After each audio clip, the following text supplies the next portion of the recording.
नमस्कार, जय माता दी। मैं हूँ आपकी अपनी लाइफ डिज़ाइनर जीतू आचार्य। राशियों का हाल अगर हमें पहले ही पता चल जाए तो क्या हम प्रिकॉशन नहीं ले सकते?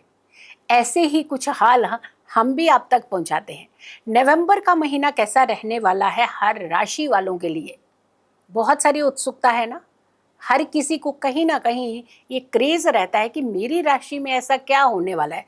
भाई हो भी क्यों ना, क्योंकि नवंबर का वो महीना होता है, अगर हम हिंदी कैलेंडर से चलते हैं तो इसे मार्गशीर्ष महीना कहा जाता है। लेकिन अगर हम इंग्लिश कैलेंडर से चलते हैं तो हम बहुत ही आखिरी पड़ाव पर पहुंच रहे हैं, जहां पर हम इस साल को समाप्ति की तरह देखते हैं। फिर अगला 2026 का आगाज जो है वो जनवरी से शुरू कर देते हैं। लेकिन इस महीने में बहुत सारी खास चीजें हो रही है, बहुत बड़े बड़े बदलाव हो रहे हैं। इस महीने में ही देव प्रबोधिनी एकादशी होती है, जब श्री हरि विष्णु जाग जाते हैं योग निद्रा से। यही वो महीना होता है जब तुलसी विवाह होता है। यही वो महीना होता है जो देवों की दीपावली का पर्व होता है। यही वो महीना होता है जब कहा जाता है कि अगर हम अच्छे कर्म करते हैं, तप, दान, ये सारी चीज़ें करते हैं तो हमारे जीवन के अंदर बहुत बड़े बड़े चेंजेस होते हैं। लेकिन जब चेंजेस की बात कर रहे हैं तो दो ग्रहों के, मुख्य दो ग्रहों की वो चेंज भी हो रहे हैं। एक प्लेनेट वक्रीय होगा, बहुत बड़ा प्लेनेट, और दूसरा प्लेनेट मार्गी होगा, यानी सीधी चाल चलने लगा, वो भी बड़ा प्लेनेट है। तो अब कौन कौन से ऐसी भूमिकाएं बन रही हैं जिसे समझना बहुत जरूरी है।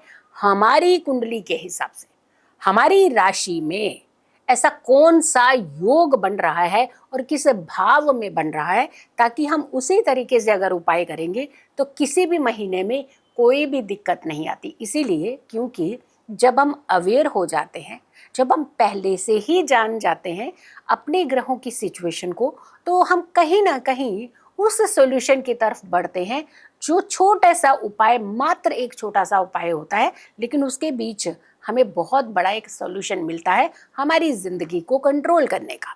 कर्क राशि वालों के लिए कैसा रहेगा ये महीना, नवंबर का महीना? तो चलिए अगली राशि की तरफ बढ़ते हैं। कर्क राशि वालों के लिए कैसा रहेगा नवंबर का महीना? क्या करना है आपको, क्या चीज़ें नहीं करनी है?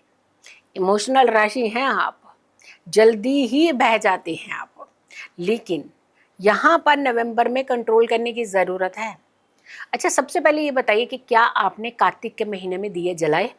नहीं जला पाए, आकाशीय दीपक भी नहीं जला पाए, आप कहीं भी तुलसी मैया के आगे भी दीपक नहीं प्रज्वलित कर पाए, या फिर कर रहे थे नियमों को, बीच में टूट रहे थे नियम, तो 5 दिन ऐसे हैं जब आप ये कार्य कर सकते हैं। भीष्म पंचक पड़ेगा, बहुत अच्छे 5 दिन अगर आप ये दीप प्रज्वलित करते हैं तो पूरे महीने का लाभ मिल जाएगा आपको। गुरु वक्रीय हो रहे हैं, थोड़ा सा धन का ध्यान रखिएगा। शनि मार्गी हो रहे हैं, लेकिन 28 नवंबर में जाकर के मार्गी हो रहे हैं, थोड़ी सी समस्याएं हो सकता है आपको दे, लेकिन घबराइएगा नहीं, क्योंकि उपाय हम जो दे रहे हैं वो उपाय कहीं ना कहीं आपको एक सपोर्ट करते हुए आपको किसी भी परेशानी से बाहर निकालेंगे। तो आपको सबसे पहले थोड़ा सा ये ग्रहों को समझ लीजिए कि सूर्य कहाँ बैठेगा मेरी राशि से, बुध कहाँ होगा, मंगल कहाँ होगा, शनि कहाँ होगा, यानी ये कहाँ कहाँ प्लेस्ड होंगे, गुरु कहाँ प्लेस्ड होगा, क्योंकि गुरु वक्रीय हो रहे हैं। गुरु को ज़्यादा कंसीडर करिएगा, क्योंकि शनि जो मार्गी हो रहे हैं वो जाकर के 28 में होंगे, सिचुएशंस को कंट्रोल करेंगे, लेकिन पूरा महीना तो निकल जाएगा ना तब तक। तो सबसे पहले तो सूर्य को देख लो आप, कि सूर्य जो है आपकी राशि के 5वें भाव में रहेंगे, और मंगल भी यहाँ पे आएंगे, मंगल भी आएंगे कुछ समय के लिए यहाँ पे, मंगल, फिर बुध भी आएंगे। तो यानी त्रिग्रही योग जो है आपकी राशि के 5वें भाव में बनेगा। आप थोड़ा सा अपने ऊपर कंट्रोलिंग ज़रूर कीजिएगा, क्योंकि कई बार हम लोगों को लगता है कि नहीं, हम जो फैसले ले रहे हैं वो सही ले रहे हैं, लेकिन वो फैसले हमारी आने वाले जीवन के अंदर बहुत बड़ा खलल मचाने वाले होते हैं, डिस्टर्ब कर रहे होते हैं। तो खास करके यंगस्टर, कंट्रोल यूर सेल्फ। ये महीना थोड़ा कंट्रोलिंग का है आपके लिए, क्योंकि हमने प्लानिंग तो बहुत की होगी कि हम नवंबर दिसंबर यहाँ सेलिब्रेट करेंगे, ये करेंगे, वो करेंगे, तो पहले तो अपना बचाव करना होता है ना।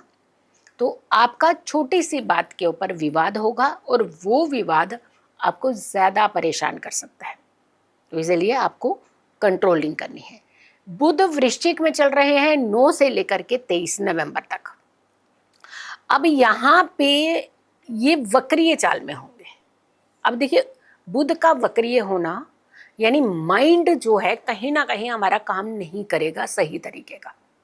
बुद्धि के कारक है ये, आपकी वाणी के कारक हैं। जब आपको समझाया जाएगा तो आपको और ज़्यादा गुस्सा चढ़ेगा। तो हमारा मेन मिशन क्या होता है?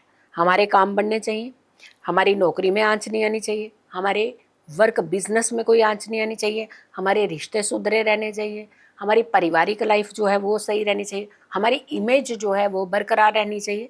तो यानी ऐसी चीज़ें जो करनी, तो हमारा ध्यान यहाँ होना चाहिए या लड़ाई की तरफ या झगड़े की तरफ होना चाहिए? तो अपनी इमेज की तरफ ध्यान दीजिएगा। गुरु कर्क में रहेंगे और गुरु कर्क में वक्रीय हो रहे हैं, क्योंकि अधिचारी थे, अब उच्च के भी हुए, अब वक्रीय चाल चलेंगे। तो यहाँ पे थोड़ा सा आपका ये जो आपकी राशि कर्क राशि का ये प्रथम यानी आपके लग्न में गुरु वक्रीय होंगे। आप हर फैसला हो सकता है, हम नहीं कह रहे कि आप करेंगे ऐसा, लेकिन हो सकता है आपसे कि कोई भी फैसला वो गलत ही हो आपसे। कोई भी चीज़ पॉजिटिवनेस थोड़ी सी छोड़ दीजिएगा, खास करके अगर आप किसी भी ऐसी सीट पर बैठे हुए हैं जो सीनियर की सीट होती है, वहाँ पर तो पॉजिटिवनेस होनी ही नहीं चाहिए। घर का मुखिया कंट्रोलिंग में रहना चाहिए। आपका डिसीजन गलत मीन्स कि घर के अंदर सारी डिस्टर्बेंस मच जाने, आपको ही यहाँ पे कंट्रोल करने की। अभी तक हम कह रहे थे कि बच्चों को कंट्रोल करिए, लेकिन यहाँ पर आपको कंट्रोल करने की ज़रूरत पड़ेगी नवंबर के महीने में। आपने अगर कंट्रोल कर लिया तो आपकी सोच लीजिए कि घर के सारा सिस्टम जो है बना रहेगा, ऑफिस का भी सारा सिस्टम बना रहेगा, अगर सीनियर थोड़ा सा इस समय कंट्रोल करके चलेंगे। शुक्र की अगर हम बात करते हैं तो 2 नवंबर से और 26 नवंबर तक तुला राशि में शुक्र रहेंगे, जो आपकी राशि का 4th हाउस होगा। और शनि की अगर हम बात कर रहे हैं, शनि जो हैं वो 28 नवंबर को जाकर के मार्गी होंगे। अब यहाँ पर शनि जो है वो आपके 9th भाव में रहेंगे। पहले तो वक्रीय फिर मार्गी, लेकिन 9th भाव जो है ये पिता पुत्र के अंदर ना एक टक्कर पैदा करता है। हमने कहा ना कि पेरेंट्स को यहाँ पे इस समय थोड़ा सा संभल करके चलना है, समझ करके फैसले लेना। हो सकता है बच्चे बगावत करें, लेकिन आप रिटेलिएट मत करिएगा ना, आप नहीं रिएक्ट करिएगा, थोड़ा सा उन्हें समझाने का प्रयास करिए या फिर उस सिचुएशन को थोड़ा सा संभल जाने दीजिएगा।